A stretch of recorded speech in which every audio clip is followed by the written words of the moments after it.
Le jour où tout a basculé, le soleil de Lagos cognait fort ce jour-là. Amarachi ne sentait plus la sueur perler sur son dos, elle n'entendait que les rires. Des rires tranchants, sales, méchants. Elle était figée au milieu du marché, les yeux grands ouverts, le souffle bloqué. Son pagne venait de glisser jusqu'à ses chevilles. Son corps, à moitié nu, était offert au regard. Un enfant montrait du doigt. Une vendeuse éclata de rire. « Hé, regardez !» Elle se prend pour une star avec ses sous-vêtements troués. Madame est venue vendre son corps ou son manioc. Elle voulut fuir, mais ses jambes ne bougeaient pas. Son pagne était coincé sous la semelle d'un homme. Un homme qu'elle connaissait. Un homme qu'elle haïssait. Il leva les yeux vers elle. Et il sourit. Amarachi avait 26 ans. Elle portait une large cicatrice qui barrait sa joue gauche, souvenir brûlant d'une dispute familiale trop ancienne pour être oubliée. On disait dans son quartier qu'elle avait été marquée par les ancêtres. Les plus jeunes l'appelaient l'ensorcelée. Mais Amarachi était travailleuse.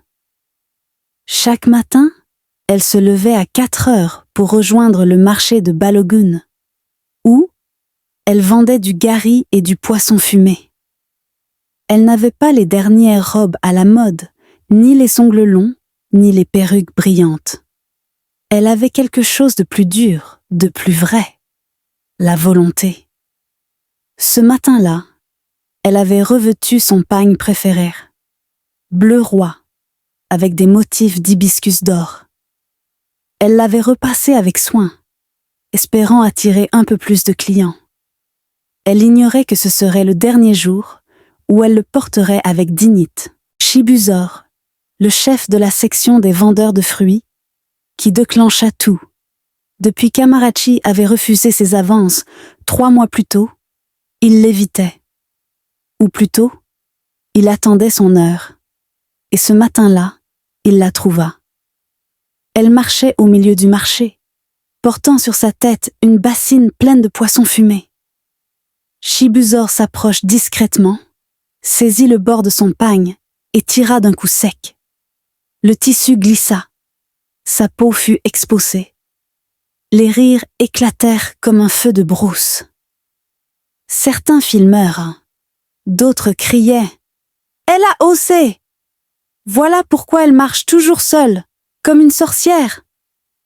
Elle veut qu'on la regarde, et bien qu'on la regarde maintenant. » Amarachi sentit sa gorge se nouer. Elle tenta de ramasser son pagne, mais le pied de Chibuzor l'en empêchait. Il l'écrasait lentement, en silence, en la regardant dans les yeux. « Tu crois que tu es trop pure pour moi, hein ?» murmura-t-il. Puis il recula. Elle s'enfuit, le cœur éclate, le visage en feu.